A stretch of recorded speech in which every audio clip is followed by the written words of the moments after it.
Hey y'all, welcome back to my channel. If this is your first time visiting, welcome, and I am glad that you are here with us.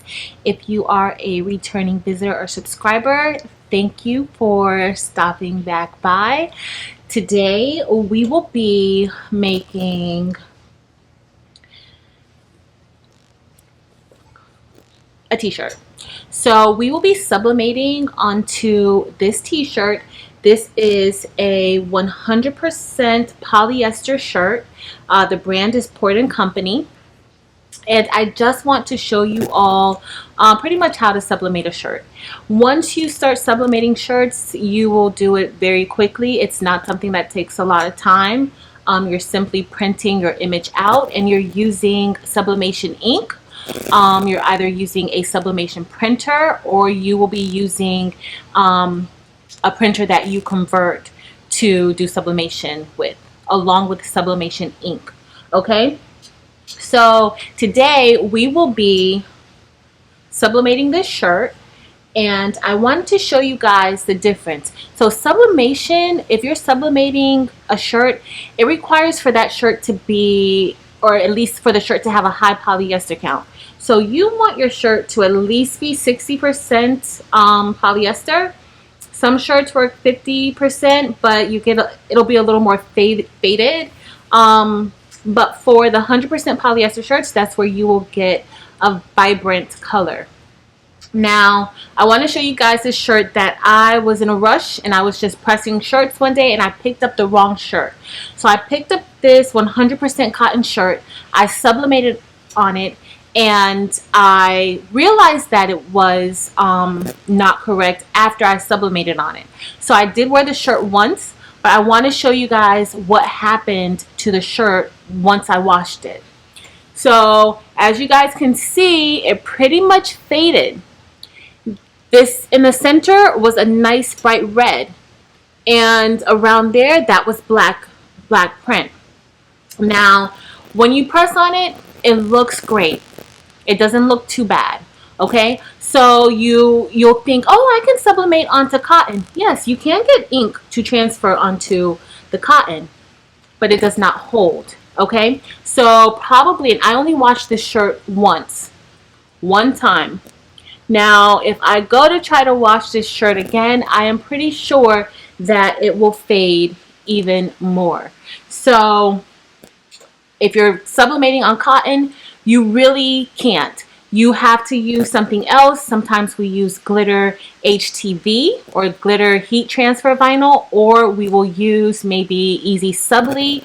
Sometimes there's a spray that you can use to spray the shirt to kind of get it to take.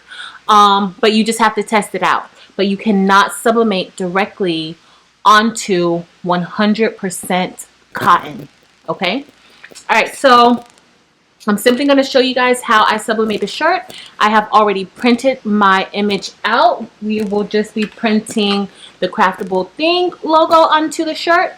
But yeah, we'll just be printing this onto the shirt. It's a very simple shirt that we're doing. So yeah. And you want to make sure your print settings are up to par. So if you're just starting out, make sure that you have something to test your images that you're printing out on to make sure your color looks good.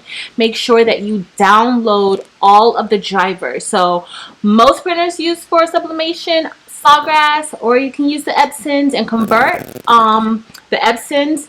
And what you want to make sure is that you download all of the drivers. That is the only way that you are going to be able to access your full print setting options. Okay? All right. So y'all, let's get started.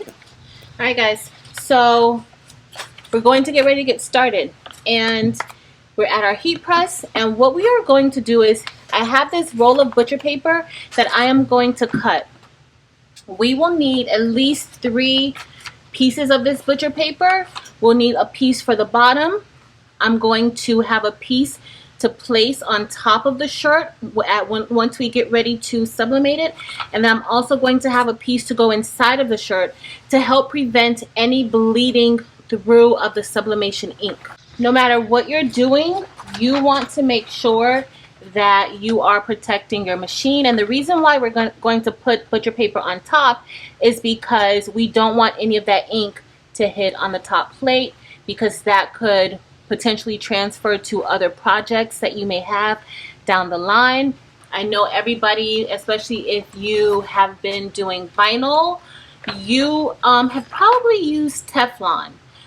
The problem with Teflon is that ink also can go onto the Teflon and stay. So you don't want to do that because that will also transfer. So we are going to start with our shirt, and I'm going to place it underneath our heat press. Straighten it out a little bit.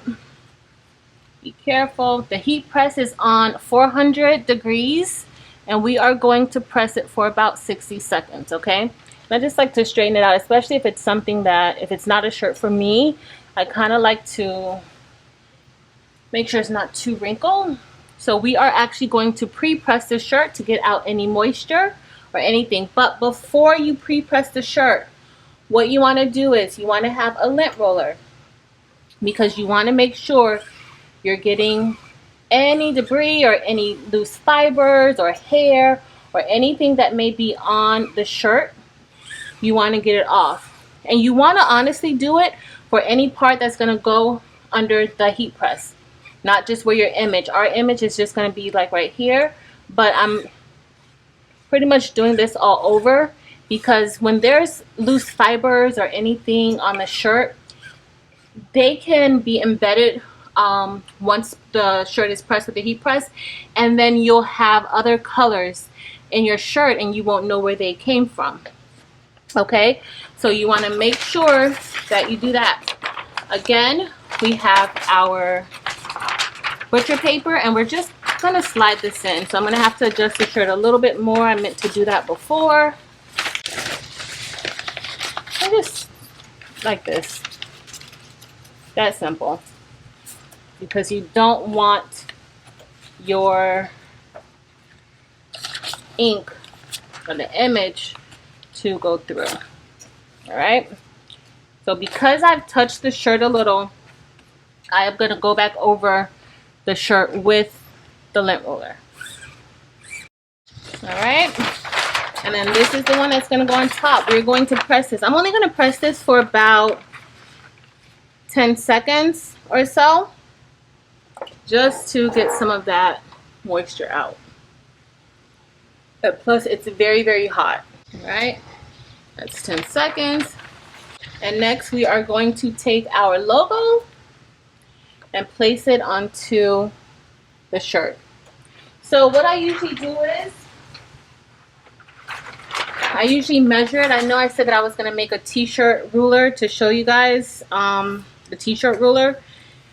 I will have that done soon, but I just measure it just to make sure that we're about 3 to 3.5 inches down. And as far as the center of the shirt, you want to make sure it's centered. You can see that I wanted that to be straight. I know we wanted to make that centered. I'm going to bring it down just a little bit. And let me go from this end to the end of the shirt. So we have like about 5. Yep, it's about equal. All right.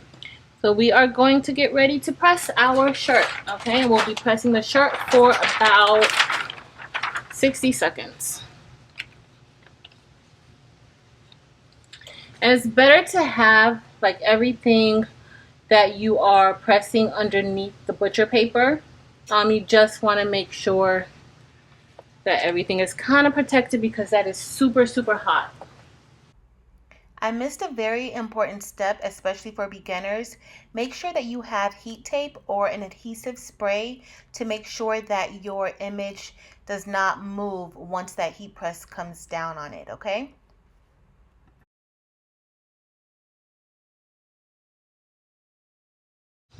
Right. All right, y'all, so we're going to press this for 60 seconds.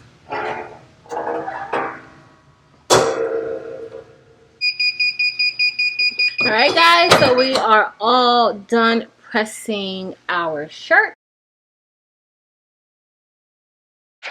But I do want to show you guys something with this butcher paper so that you can be careful when you are pressing your own shirts. All right. You know what I forgot to do that I didn't do is I did not use my heat tape to tape it down. And I did not even think about it. But as you guys can see, it's not too bad. All right, y'all. So we are done with sublimating our shirt. And this is the shirt. This is how it came out. It's a very, very simple shirt, but this video was just to pretty much show you guys how to actually sublimate the shirt. Sometimes I post videos and I forget that sometimes we may have beginners and people who are new to sublimation. So I also want to make sure that you guys know, once you use that top, the top butcher paper, you don't want to use it anymore. So what happens is that the butcher paper catches the ink. I'm not sure if you guys can see it, but it catches the ink to prevent the ink from going on the top plate. So if we were to press this, press something else with this same butcher paper, this ink could transfer onto the butcher paper. Okay, so that is something that you do want to be cautious of. So me, if I had like other things that I need to sub, and I hate wasting butcher paper, I simply just cut out where the ink is. So I don't use that part and I throw it in the garbage, and then I still can use like this, the rest of that. All right, so that's pretty much it. As you guys saw when we first started out, the image was not this color. The image was a tad bit dull. So just remember that when you are printing your images and sublimating, that what's printed on the paper, it's not going to be like what is printed on the shirt. This actually is very, very close to what it looks like on my screen. Okay, so you want to make sure that you check your print settings. I print on premium presentation matte. I also make sure to mirror your image. So I mirror the images, and then I go into the advanced color. I'm printing from a MacBook, and I go into the advanced color settings, and I use the Adobe RGB option with the 2.2 gamma. Okay, and this one I think I changed the brightness. I probably upped the brightness to about a 3. All right, so that's it. I do have more information about print settings on a previous video. I may update that video soon, but I do have a video if you need any information on print settings. So if you enjoyed this video or you found it helpful, please be sure to like the video or comment. You can also share it with anyone who may also need this information. And yeah, make sure you subscribe to our channel. You are more than welcome. You are more than welcome to ask me any questions, offer any suggestions, or request any specific tutorial. And if it's in my power, I will definitely get it done. So that's it for today. Thank you for watching. Until next time.